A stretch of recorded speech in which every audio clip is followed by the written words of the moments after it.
একটা ছেলে যখন বড় হয় তাকে শেখানো হয় যে জীবনে তোমাকে প্রতিষ্ঠিত হতে হবে, আর প্রতিষ্ঠিত হয়ে তোমাকে একজন জীবনসঙ্গী খুঁজে নিতে হবে। কিন্তু আমাদের সমাজে এখনও অনেক পুরুষ আছে যারা জীবনে প্রতিষ্ঠিত হলেও তারা জীবনে কোনো জীবনসঙ্গীর সঙ্গে জড়াতে চায় না। সেটা প্রেমিকা হতে পারে কিংবা স্ত্রী হতে পারে। আমাদের সমাজ তাদেরকে অন্যভাবে দেখে, ভাবে হয়তো প্রেমে আঘাত পেয়েছে কিংবা জীবনসঙ্গী বা মানে সে যদি লাইফে তার স্ত্রী থাকে তার সঙ্গে সে মানিয়ে নিতে পারে না এবং ওদেরকে অন্যভাবে দেখা হয়। আজকের ভিডিওতে আমি আলোচনা করতে চলেছি এই মানে আমার ভিডিওটা আজকে শেষ পর্যন্ত দেখলে এটা কোনো ক্রাইম বা অপরাধ নয় যে একা থাকা, আর সেটাকে খারাপভাবে দেখার কোনো প্রশ্নই ওঠে না। তাই আমার ভিডিওটা আজকে শেষ পর্যন্ত দেখবেন। আমি রশ্মি। যদি আমার ভিডিও আপনাদের ভালো লাগে কিংবা মনে হয় কোনো উপকারে এসেছে, প্লিজ লাইক কমেন্ট সাবস্ক্রাইব করে পাশে থাকবে। তো কথা না বাড়িয়ে আজকের ভিডিওটা শুরু করা যাক। ফার্স্ট হলো একাকিত্ব। আর একা জিনিসটা কিন্তু এক জিনিস নয়। একাকিত্ব হলো সেটাই, হয়তো আপনি চেয়েছিলেন তার সাথে ভালো থাকতে বা তার সাথে জীবন জড়াতে, আপনি পারেননি, তাকে বলা হয় একাকিত্ব। আর একা হলো আপনি নিজের থেকেই সেই লাইফটাকে বেছে নিয়েছেন, সেটা হলো একা জীবন। তাই একাকিত্ব আর একা জিনিসটাকে গুলিয়ে ফেলা কোনোভাবেই উচিত না। যে মানুষ মানুষের মানে কি বলবো, তার জীবনসঙ্গীর হয়তো ছায়া চেয়েছিল, তার সাথে বাঁচতে চেয়েছিল, সেটা পারেনি, তখন সে জীবনে একাকিত্ব বোধ করে। কিন্তু যে নিজের থেকে ওই একা লাইফটাকে সুন্দরভাবে বেছে নিয়েছে এবং সে নিজে মানে জানতে শিখে গেছে, বুঝতে শিখে গেছে একা কীভাবে ভালো থাকা যায়, তার ক্ষেত্রে কখনোই সমস্যা হয় না একা থাকার। কারণ কি, যখন আপনি কোনো মানুষের সাথে জড়াবেন কিংবা সে প্রেমিকা হোক স্ত্রী হোক, আপনাকে কিন্তু বাড়ি ফিরে তার কথাও ভাবতে হবে, তার আবেগ অনুভূতি নিয়ে ভাবতে হবে। কিন্তু কোনো মানুষ যখন একা থাকে তাকে তার ওই অপোজিট মানুষটার অনুভূতি কিংবা তার মুড সুইংয়ের সঙ্গে নিজেকে মানিয়ে চলা কিংবা আমি ভালো নেই বাড়িতে এসে ভালো থাকার অভিনয় করা, সেটা অনেক পুরুষই পছন্দ করে না।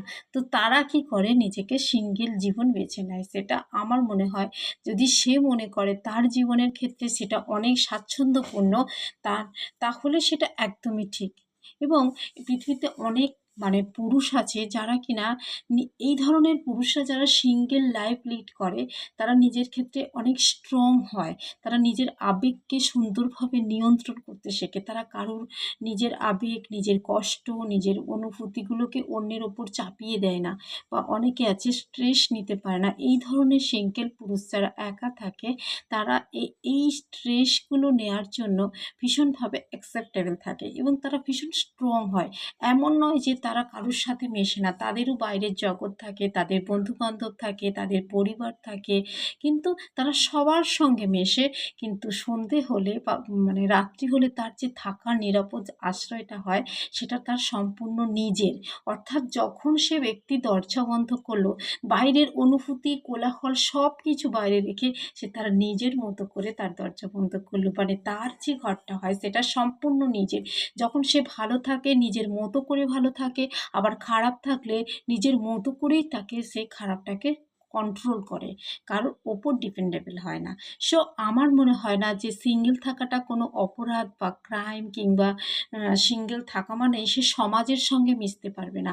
এই ধারণাগুলো আমাদের বদলে ফেলতে হবে, তাহলে দেখবেন আর সমাজ কাউকে এই ধারণাগুলো আসলে অনেক বদলে গেছে। মানে মনোবিজ্ঞান বলছে এই ধরনের সিঙ্গেল পুরুষরা অনেক বেশি স্ট্রং হয়, মেন্টালি, ফিজিক্যালি সব দিক থেকেই স্ট্রং হয়।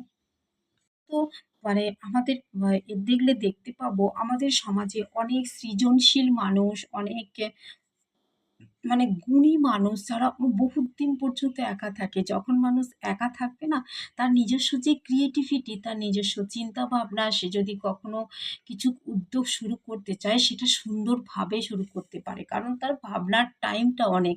সে শুধু নিজেকে নিয়ে ভাবতে পারে। যখন আপনি কোনো পরিবারের সঙ্গে জড়িয়ে যাবেন, পরিবারের সবার কথা ভাবতে গিয়ে নিজেকে আর সেইভাবে সময় দেয়া তার পক্ষে সম্ভব হয়ে ওঠে না। সো আমার মনে হয় না যে একা থাকা কোনো অপরাধ। একা থাকতেই পারেন। হয়তো তো সমাজ বলবে, যিনি নিরিবিলি থাকতে পারছেন তার সুখের উৎস তিনি। যে নিরিবিলি থাকতে পছন্দ করে, সে একা থাকতে পছন্দ করে, সে সুখের জন্য কারোর উপর ডিপেন্ড হবে না। সমাজ বলে একা মানুষ সুখী হতে পারে না, কিন্তু সেটা ভুল। একা মানুষ সুখী হওয়া যায়। যে ব্যক্তি নিজের থেকে একাকিত্ব বেছে নিয়েছে সে অবশ্যই সুখী।